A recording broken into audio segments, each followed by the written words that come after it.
What's up, guys? I'm the Comics Kid 2099.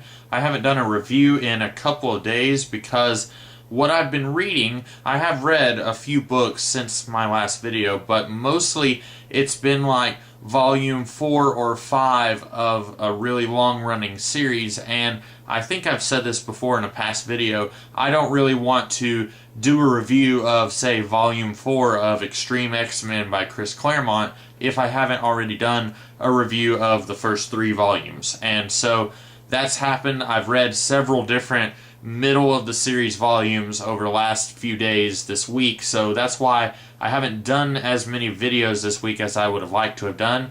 But today I got something in the mail and I went ahead and just read it, read through the whole thing, and I just finished it about half an hour ago. It is X-Force, A Force to be Reckoned With. I think that, yeah. And this is by Rob Liefeld and Fabian Nicieza. I know I did a review of the X-Men A Skinning of Souls, and I said back when I did that video that I had trouble pronouncing his name. That hasn't changed. I still don't know how to pronounce his name. This is the dust jacket. This is not the actual book, but here's the book. So anyway, I don't like reading when I have the dust jacket on it, but then when I'm done reading, when I put it back on the shelf, I'll put the dust jacket back on it. This collects New Mutants issues 98, 99, and 100. That's the end of the New Mutants series. And then X-Force issues 1 through 4, and then Spider-Man issue 16. There's a crossover between X-Force issues 3 and 4 and Spider-Man 16, which I'll get to that. I want to start off with Rob Liefeld. I thought about doing a separate video where I talk about basically the entire comic book community's hatred of Rob Liefeld, both his style and the person in general. And maybe I'll still do that video, but it is relevant here, so I'll talk about it a little bit. Rob Liefeld is often regarded as the worst comic book artist ever. And I'll be honest, his art is not very good. However, I don't think that he is the absolute worst. I think there are other comic book artists who are as bad, and I'm sure if you gave me plenty of time, I could think of some who are even worse. The thing that I want to talk about here, no, the art is not very good.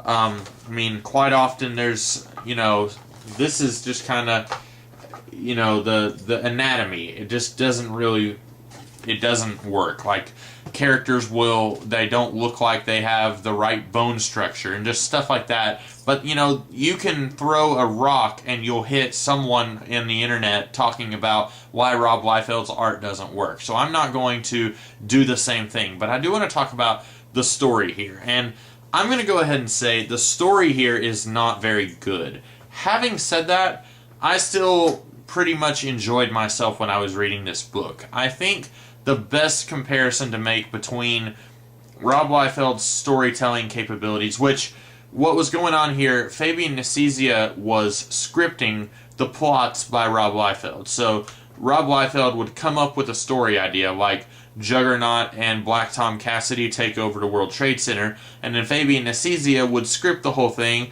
and then Rob Liefeld would draw it, or maybe Rob Liefeld would draw it first, and then the script would happen. I don't know, but the story was by and large Liefeld, and then Nicieza would kind of fine-tune it a little and, put the words into the characters' mouths. First of all, the stories here are not very good.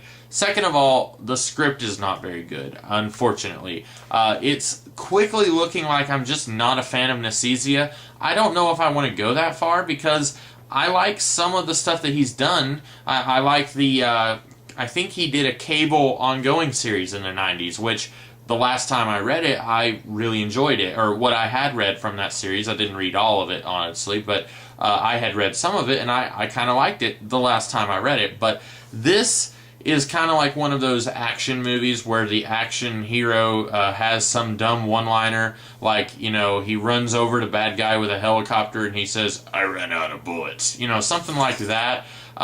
This book is filled with one-liners like that. Literally every character in this book has dumb dialogue like that, and it is infuriating. Now, I don't mind once in a blue moon an action hero getting a line like that, But if every single line in Die Hard 5 Million was that kind of line, I don't think even the hardcorest of fans of Die Hard would really want to watch that movie. You need down moments where you're not having dumb dialogue like that. You can have dialogue like that once in a blue moon, but you can't have the entire movie be like that. And on the same level, you can't have an entire book be like that. And I think just about every page of this book has some level of bad dialogue. Just about every page, you could just open it and there's something that's just facepalm worthy. It's just like, oh, why did they write that? That's really dumb. The stories themselves, this is one of those things. X-Force was basically conceived to be a paramilitary mutant organization, and they would go out there and they would hunt down the bad guys and they would deal with the bad guys before the bad guys would do something bad. At least that was the intent. But really, if you read this, that doesn't really seem to be happening at all. The first third-ish of the book, the first third of the book, is basically Cable dealing with the New Mutants team falling apart. You have Richter, who is going to Genosha to rescue Wolfsbane, who may or may not have stayed there voluntarily, and basically everyone else on the team is like, yeah, we can't go back there, we might die. And so he's off the team. Sunspot's father dies, and so he leaves because Cable is kind of being a jerk, and then he's taken in by Gideon, who is in this book. He's kind of a sort of villain. He has someone kill Sunspot's father, so he is a bad guy, but at this point in this book, it's not made clear what his goals are, so we don't really know what he's about. And then Warlock died in the previous issue before this book. It was in the Extinction Agenda, I think. And then, Extinction Agenda. I was trying to remember which one it was. And so a lot of the team members who were part of the New Mutants, they were not part of the team. They were kind of leaving the team, and then you had new characters like Shatterstar and Feral and Domino. They were joining the team, and basically the first third of the book is just kind of getting the team together, and then by the end of New Mutants issue 100, they are no longer the New Mutants. They are X-Force, and they have a goal. They're going to go out there and hunt the bad guys and take care of them before they can take care of the good guys. That's kind of their mission statement. And then their very first mission is to go and attack a base of the Mutant Liberation Front, and basically everyone at the base escapes. They cut off one guy's hand.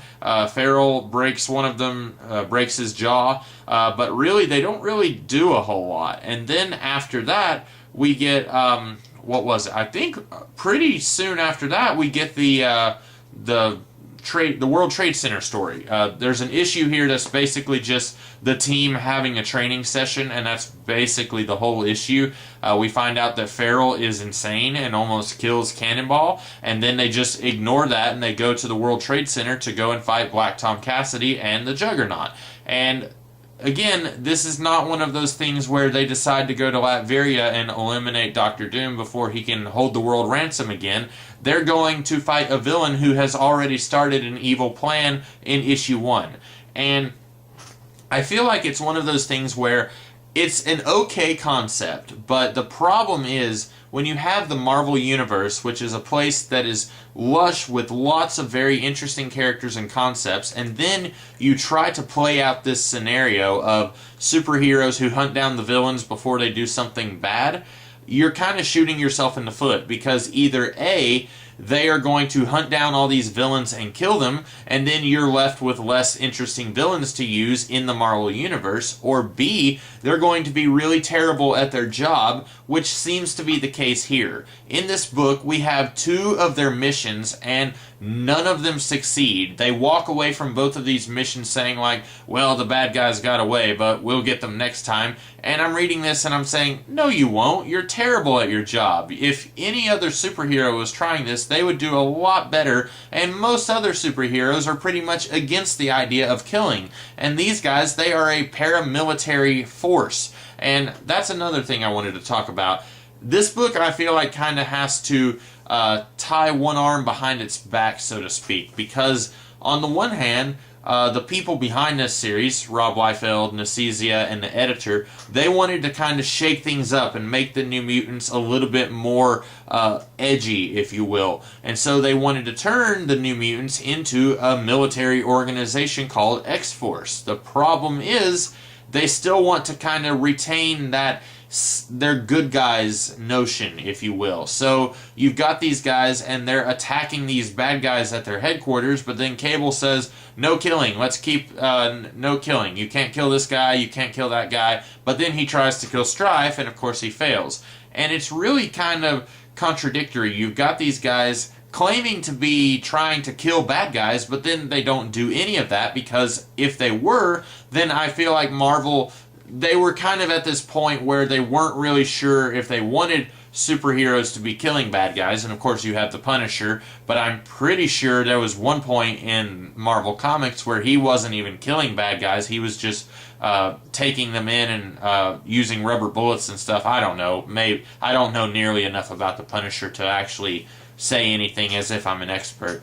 I'm going to go ahead and say this is not a good book, but did I mention, I don't know if I mentioned, this is basically like the Michael Bay Transformer movies. I know I was going to say that earlier and I think I got off track.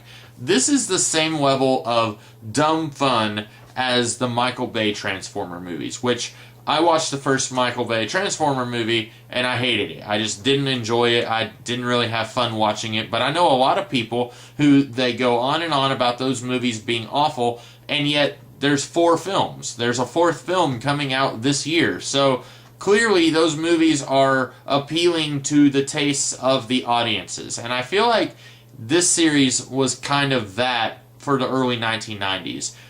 Today it is wildly popular to make fun of Rob Liefeld and X-Force and Youngblood.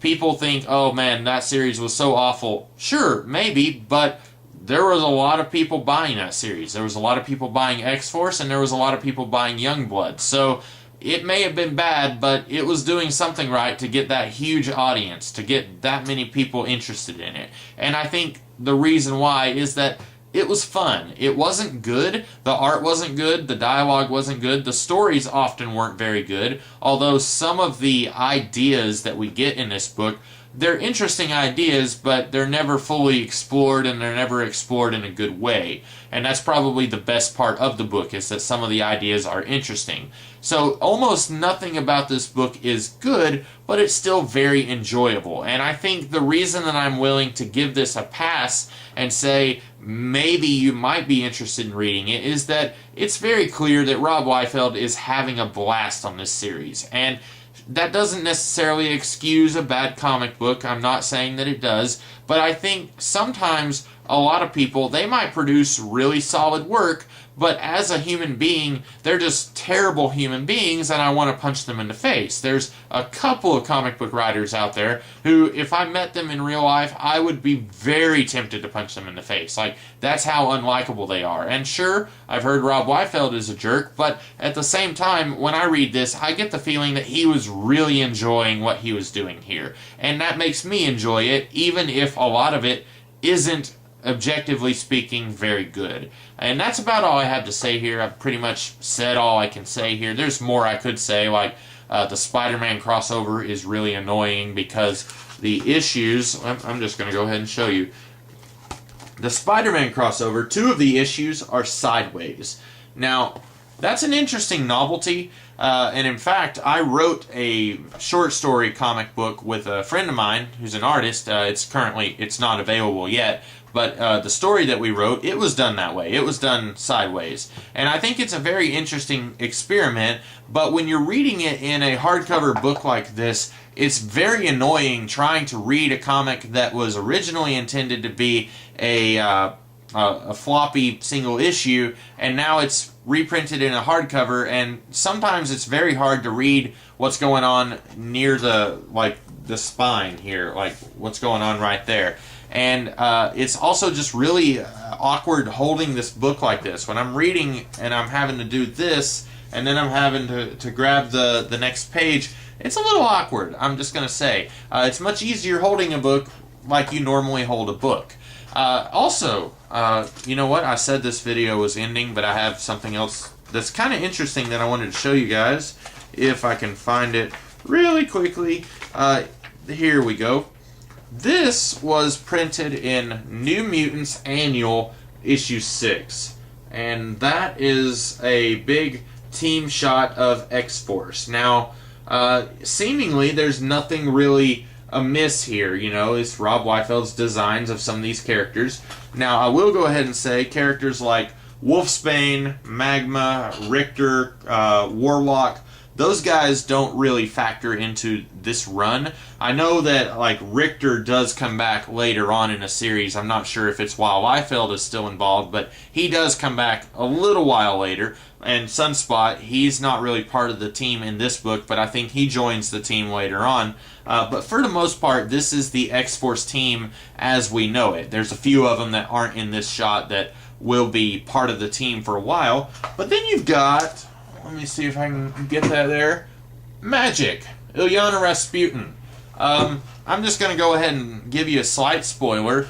Illyana Rasputin was never part of X-Force. She was part of the New Mutants, and then she died. Well, actually, no, she was de-aged. She was turned back into like a 7-year-old kid who could only speak Russian, and that was around the Inferno crossover. And then shortly after this, in the Skinning of Souls story, which I mentioned I did a review of a week or two ago, she got killed in... No, I'm mistaken. She did not get killed in the Skinning of Souls story, but it was around that time that she died of the Legacy virus. So at this point, she was still alive, but this picture makes it look like she was going to be turned back into a late teens, early 20s character, kind of the same age as Cannonball and all those guys, and that she would be joining the team. That never happened. I don't know if it was a plan that Liefeld had in mind, and then he did this picture, and then editorial said, no, you can't do that. Or maybe it's possible that he had this idea and he would have done it, but then he left Marvel Comics to go found Image Comics with all the other guys who left Marvel to found Image, and then that idea just never happened because it was Rob's idea, and so anyone else who followed him up on X-Force, they just never followed through with that idea. I kind of think that's probably what happened, but I was looking at that picture and I thought that was very interesting because I know that Magik was never used in X-Force, and in fact, as a character with the sword and all that, it wasn't until like the post-mid-2000s that she really came back. It was after House of M and Kyle and Yost's New X-Men that she really started being used again as a character as we know her now and as we knew her in the 1980s when she was part of the New Mutants. That's all I have to say for real this time. I've been talking for about 17 minutes, a lot longer than I thought I would. So that's my verdict. The book is not upside down. I thought it was. That's my verdict. I hope you guys enjoyed this video. I hope I was able to help you decide if you wanted to get this book or not, or maybe you just wanted to hear me ramble about early 1990s X-Force. That's always something fun to do, I guess. I hope you guys enjoyed this video, and if you did, be sure to like, share, comment, and subscribe. And I will be back here tomorrow to do a review of an episode of Batman the Animated Series, I think. Either Animated Series or Batman Beyond. So I'll see you guys then. I hope you guys have a great rest of the day. Catch you later.